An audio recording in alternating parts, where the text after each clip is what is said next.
And the last game of the day, Manchester City got another win, 1-0, away to Brentford. Brentford started that game giving City a lot of respect and playing. They were not really on the front foot. But once City lost Rodri, Brentford found their confidence and pressed, and probably what would have been a fair result for that match would have been a draw, but somehow got their win. Ugum, I know you have called Haaland a freak. If you watch the highlights of that game, you probably will not see Haaland, apart from the goal Haaland scored, you probably will not see him more than once or twice. But he has won the game for City.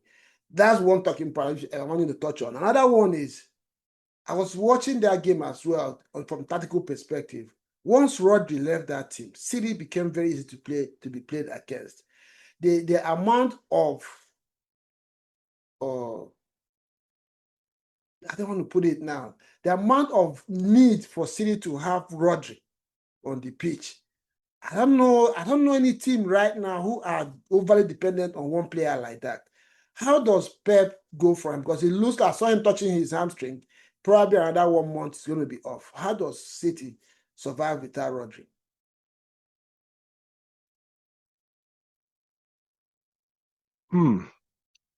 Well, it's something that they're going to have to get used to. He's been their linchpin for the last few years prior to getting that knee injury. The only way forward is to find a way without Rodri.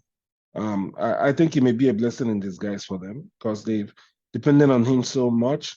The team is now starting to feel its way, find its way back to get an identity in place, get new drivers to help them zone in on some success.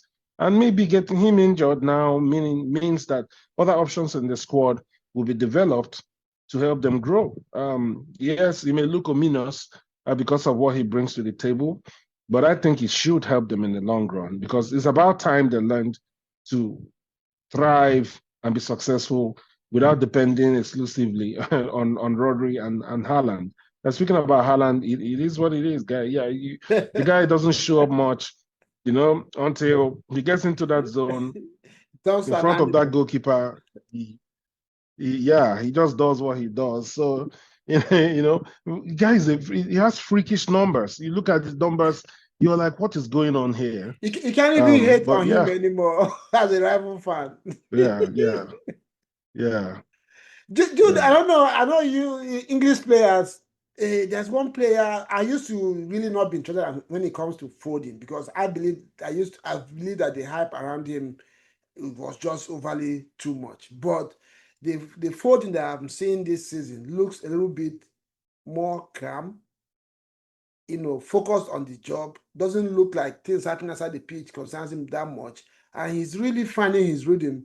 That space, that pocket behind the midfield and in front of the defense of the opponent. In this game, he had some very good moments to impact the game as well. Obviously, Bernardo Silva was on the bench, so Foden had the license to conduct the game for City, and I think he did very well today. I don't know what have you made of Foden this season, and what do you think is the reason behind this new way of impacting games? Yeah, I mean, it's quite a brilliant lad, if you ask me, and how Pep has been able to bring out the best in him. For me, he's a delight to watch, on his day, and him having an influence on the game. The potentials are there every time. I believe he can do more.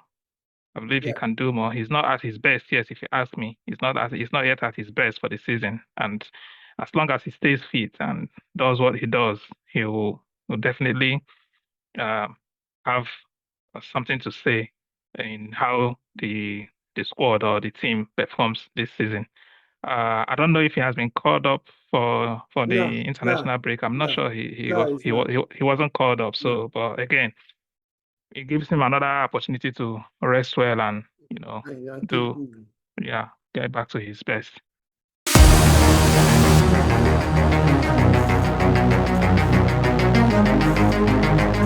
Watch Strength TV right now.